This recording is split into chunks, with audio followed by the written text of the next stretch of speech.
Inilah kisah pohon kurma menangis karena rindu Rasulullah Shallallahu Alaihi Wasallam.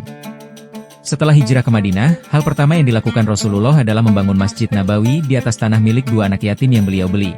Awalnya, Nabi biasa berkhutbah dengan bersandar pada sebatang pohon kurma. Namun, karena jumlah jemaah semakin banyak dan beliau sering kelelahan, seorang wanita Ansyar menawarkan jasa budaknya untuk membuat mimbar. Ketika mimbar itu selesai dan mulai digunakan, batang pohon kurma yang biasa digunakan Nabi tiba-tiba menangis dengan suara memilukan. Suaranya seperti unta bunting atau anak kecil yang menangis. Para sahabat bingung mencari sumber suara itu. Rasulullah turun dari mimbar mendekati batang pohon lalu mengusapnya dengan lembut. Pohon itu pun perlahan tenang. Nabi kemudian menawarkan pilihan kepada pohon itu antara ditanam kembali atau di surga. Pohon itu memilih surga, dan Nabi mengabulkannya. Ada juga riwayat lain jika pohon itu menangis karena zikir yang biasa ia dengar. Jangan lupa like dan subscribe. Terima kasih. Inilah kisah Nuaiman menyembelih unta tamu Rasulullah. Suatu ketika para sahabat berkata kepada Nuaiman bahwa sudah lama tidak makan daging unta. Mereka lantas memiliki ide untuk menyembelih unta seseorang yang tengah bertamu kepada Rasulullah. Nuaiman langsung saja menyambut ide tersebut. Unta tamu Rasulullah tersebut akhirnya jadi disembelih Nuaiman. Tamu Rasulullah yang mengetahui untanya disembelih langsung mengadu kepada Rasulullah. Setelah ditanya, para sahabat menjawab bahwa yang melakukan itu adalah Nuaiman. Salah seorang dari mereka lalu menunjukkan kepada Rasulullah dan tamunya tempat persembunyian Nuaiman. Saat ditanya mengapa melakukan itu, jawaban Nuaiman malah membuat Rasulullah tersenyum. Tanyakan saja kepada orang yang menunjukkan kepadamu tempat persembunyianku, jawab Nuaiman. Rasulullah lalu memberikan ganti rugi kepada pemilik unta tersebut dengan unta yang lebih daripada cukup. Jangan lupa like dan subscribe. Terima kasih. Inilah kisah pembakaran rakyat beriman. Gula memiliki kemampuan menyembuhkan orang buta dan berpenyakit kulit. Berita itu sampai ke sahabat raja yang buta, yang datang dengan hadiah dan meminta Gula menyembuhkannya. Gula menjawab, Allah yang menyembuhkan, dan sahabat raja pun beriman kepada Allah dan sembuh. Sahabat raja mengatakan bahwa Rabbnya adalah Allah, yang membuat raja marah dan menyiksanya. Raja juga menyiksa Gulam, tapi Gulam tetap berpegang pada keyakinannya bahwa hanya Allah yang menyembuhkan. Raja pun mengirim Gulam dengan pasukannya ke gunung dan laut, namun Gulam berdoa dan Allah menyelamatkannya. Akhirnya, Gulam memberi syarat pada Raja agar ia bisa dibunuh. Raja mengikuti syaratnya dan setelah Gulam mati, rakyat yang menyaksikan berkata, kami beriman pada Tuhan Gulam. Raja yang marah, memerintahkan membuat parit api. Siapapun yang tidak kembali pada ajaran raja dilemparkan ke dalam api. Seorang wanita dengan bayinya menolak untuk masuk ke dalam api, dan bayinya berkata, Ibu, bersabarlah, karena engkau di atas kebenaran. Jangan lupa like dan subscribe. Terima kasih. Inilah kisah pemuda Yahudi mencari sosok pintunya ilmu. Ali bin Abi Thalib, keponakan dan menantu Rasulullah, dikenal sebagai pemeluk Islam pertama dari generasi muda dan memiliki kecerdasan luar biasa. Seorang pendeta Yahudi sebelum meninggal berpesan kepada muridnya untuk mencari pintunya ilmu yakni Ali bin Abi Thalib dan mengajukan pertanyaan matematika sulit. Bilangan mana yang habis dibagi 1 sampai 10?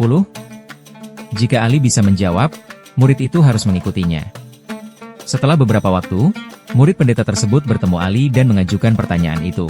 Ali menjawab dengan mengalihkan 7 hari dalam seminggu, dikali 30 hari dalam sebulan, dikali 12 bulan dalam setahun, menghasilkan 2520, bilangan terkecil yang dapat dibagi habis oleh angka 1 sampai 10. Murid pendeta tersebut terkejut dan sesuai pesan gurunya, akhirnya mengikuti Ali dan masuk Islam. Jangan lupa like, komen, share dan subscribe. Terima kasih. Inilah kisah peran keluarga Abu Bakar dalam hijrah Nabi Muhammad Shallallahu Alaihi Wasallam. Nabi Muhammad Shallallahu Alaihi Wasallam memilih Abu Bakar Al-Shiddiq sebagai sahabat perjalanan hijrah ke Madinah. Abu Bakar sangat terharu hingga menangis bahagia. Dalam persembunyian di Gua Sur, hanya putranya Abdullah, kedua putrinya Asma, dan Aisyah, serta pembantunya Amir bin Fuhairah yang mengetahui rahasia ini. Abdullah bertugas mengintai berita dari Quraisy. Sedangkan Amir menggembala kambing untuk menghapus jejak Abdullah. Asma dan Aisyah memasak makanan yang dibawa Abdullah ke gua. Saat itu, Abu Bakar mendahului. Nabi masuk ke gua untuk memastikan keamanannya dari binatang buas. Di dalam gua, Nabi tertidur dengan kepala di pangkuan Abu Bakar. Ketika Abu Bakar melihat ada lubang, ia segera menutupnya dengan ibu jari kakinya. Ternyata, dari lubang itu keluar kalajengking besar yang menyengat Abu Bakar. Meski kesakitan luar biasa, ia menahan diri agar tidak membangunkan Nabi. Namun akhirnya tubuhnya menggigil hingga Nabi terjaga. Nabi pun segera mengobati luka Abu Bakar dengan doa, hingga beliau sembuh. Jangan lupa like dan subscribe. Terima kasih. Inilah kisah Ummu Jamil, istri Abu Lahab pembawa kayu bakar di neraka. Istri Abu Lahab, Ummu Jamil, sangat membenci Rasulullah dan berusaha menyakitinya dengan menebarkan kayu bakar berduri di jalan yang biasa dilalui oleh Rasulullah, berharap agar kaki beliau terluka. Selain itu, ia juga menyebar fitnah dan adu domba, berusaha membuat orang-orang Mekah membenci Rasulullah dan Islam. Abu Lahab dan istrinya dilaknat oleh Allah. yang mengabadikan kisah mereka dalam surah Al-Ahzab ayat 15. Dalam surah itu, Allah menjelaskan bahwa ia akan melemparkan kayu bakar ke suaminya di neraka yang dimaknai sebagai api neraka yang kekal. Suatu hari, Ummu Jamil dan suaminya mendengar kabar bahwa mereka akan diazab. Lalu mereka berusaha mencari Rasulullah. "Wahai Abu Bakar, mana temanmu? Kudengar ia menyindirku, demi Allah. Andai kata aku melihatnya, tentu kutimpukan batu ini ke mulutnya." Setelah keduanya pergi, Abu Bakar kemudian bertanya kepada Rasulullah, "Wahai Rasulullah, tidakkah engkau melihatnya dan ia melihat engkau?" Rasulullah menjawab, "Ia tidak melihatku karena Allah telah menutupi pandangannya." Jangan lupa like dan subscribe, terima kasih. Inilah kisah pertemuan Salman Al-Farisi dan Nabi Muhammad. Pertemuan pertama Salman dan Nabi Muhammad dengan membawa sedekah pada malam itu. Saat bertemu di Kuba, Salman memberikan sedekah, namun Rasulullah tidak memakannya. Saat itulah, Salman merasa yakin bahwa Rasulullah adalah sosok Nabi yang dimaksud. Pertemuan kedua, Salman mendatangi Nabi dan membawa hadiah untuknya di Madinah. Nabi lantas memakannya dengan para sahabat. Saat itulah, ia melihat ada dua tanda kenabian pada diri Rasulullah. Pertemuan ketiga dengan menelisik stempel kenabian di punggungnya. Salman datang ke Baqi'ul Gharqad, tempat pemakaman para sahabat Nabi. Salman menyapanya kemudian berputar ke belakangnya untuk melihat stempel kenabian. Beliau melepaskan kain dari punggungnya dan membiarkan ia melihat stempel itu. "Saya mengenalinya, saya membungkuk dan menciumnya lalu menangis. Beliau sangat menyukai kisahku dalam mencari kebenaran Tuhan." Jangan lupa like dan subscribe, terima kasih. Inilah kisah Rasulullah diusir wanita yang sedang berduka. Suatu ketika, Rasulullah Shallallahu Alaihi Wasallam melewati seorang wanita yang sedang menangis di sisi kuburan putranya yang baru saja meninggal. Beliau menasehatinya, "Bertakwalah kepada Allah dan bersabarlah." Wanita itu menjawab, "Menjauhlah dariku, engkau tidak tahu musibah yang aku alami." Ia tidak menyadari bahwa yang menasehatinya adalah Rasulullah. Rasulullah memahami kondisi wanita tersebut dan meninggalkannya. Tak lama kemudian, seseorang memberitahunya bahwa yang memberi nasihat itu adalah Rasulullah, yang telah mengalami musibah yang lebih berat. Dengan penuh penyesalan, wanita itu mendatangi Rasulullah dan mengakui ketidaktahuannya. Rasulullah Shallallahu Alaihi Wasallam pun bersabda, "Sesungguhnya kesabaran itu adalah saat pukulan pertama." Hadis riwayat Bukhari Muslim. Rasulullah menjelaskan bahwa kesabaran yang sejati dan berpahala besar adalah kesabaran saat musibah pertama kali datang. Jangan lupa like dan subscribe, terima kasih. Inilah kisah Rasulullah Shallallahu Alaihi Wasallam diperlihatkan neraka. Pada peristiwa Isra Mi'raj, Rasulullah diperlihatkan neraka oleh malaikat Jibril. Beliau melihat pemandangan yang sangat mengerikan, dengan kebanyakan penghuninya adalah wanita. Saat berada di depan pintu neraka yang dijaga malaikat Malik, Rasulullah menyadari bahwa malaikat ini tidak menyambutnya dan tidak pernah tertawa.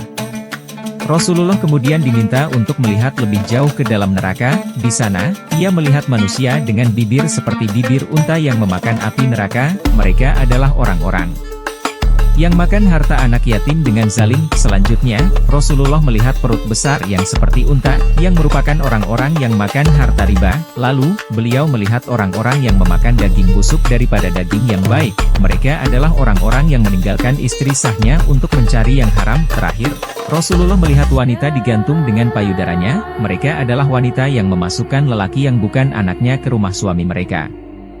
Inilah kisah Rasulullah dan kambing Ummu Mabad.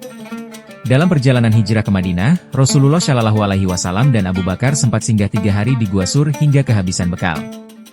Saat melanjutkan perjalanan, mereka melewati rumah Ummu Mabad di lembah Kudaib, daerah kaum Huza'ah. Ummu Mabad, seorang wanita tua yang kuat, tidak memiliki makanan atau kurma untuk diberikan karena kondisinya yang serba kekurangan. Rasulullah melihat seekor kambing kurus di samping rumahnya dan bertanya apakah kambing itu bisa diperah. Ummu Mabad mengizinkan.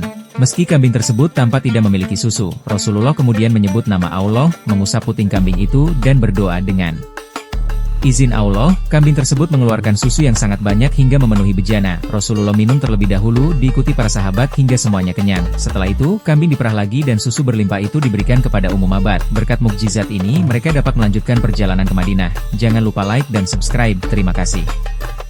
Inilah kisah Nabi Muhammad ditegur Allah karena sahabat tunanetra. Suatu hari, Nabi Muhammad sedang menerima tamu pembesar Quraisy dan berharap mereka akan masuk Islam. Ketika itu, sahabat Nabi yang buta, Ibnu Ummi Maktum, datang meminta dibacakan ayat Al-Quran. Nabi merasa kesal karena tidak ingin menghentikan percakapan dengan pembesar Quraisy yang diharapkan masuk Islam. Ibnu Ummi Maktum meminta berulang kali, namun Nabi berpaling darinya, tidak ingin memutuskan dialog tersebut. Kemudian, Allah menegur Nabi melalui turunnya surat Abasa yang menyebutkan peristiwa Itu, pembesar Quraisy yang hadir saat itu termasuk Utbah bin Rabi'ah, Abu Jahal bin Hisham, Abbas bin Abdul Muthalib, Umayyah bin Halaf dan Al-Walid bin Luay Al-Mughirah. Nabi Muhammad berharap keislaman mereka akan menginspirasi umat lain. Setelah teguran tersebut, Nabi Muhammad selalu menyambut Ibnu Ummi Maktum dengan berkata, "Selamat datang wahai orang yang karenanya aku ditegur Tuhanku, jangan lupa like dan subscribe, terima kasih." Inilah kisah ketika Rasulullah menolong nenek yang membencinya. Suatu hari, seorang nenek tua berjalan sendirian di padang pasir dengan beban berat di pundaknya, kesulitan melawan terik matahari. Kakinya mulai lemas, namun seorang pemuda datang menawarkan bantuan. Sang nenek dengan penuh rasa terima kasih menerima bantuan pemuda itu. Mereka berjalan bersama, dan sang nenek bercerita tentang penolakannya terhadap ajaran Rasulullah, merasa terganggu oleh ajaran yang dibawa Muhammad. Pemuda itu mendengarkan dengan sabar, tanpa menyela. Setelah mereka tiba di tujuan, sang nenek mengucapkan terima kasih dan memberi nasihat untuk menjauhi Muhammad. Sebelum pergi, nenek itu menanyakan namanya dan pemuda itu dengan sopan menjawab bahwa namanya adalah Muhammad. Nenek itu terkejut setelah memastikan, ia akhirnya menyadari bahwa ia berbicara dengan Rasulullah. Akhirnya, sang nenek bersyahadat dan memeluk Islam, menerima Muhammad sebagai utusan Allah. Jangan lupa like dan subscribe. Terima kasih.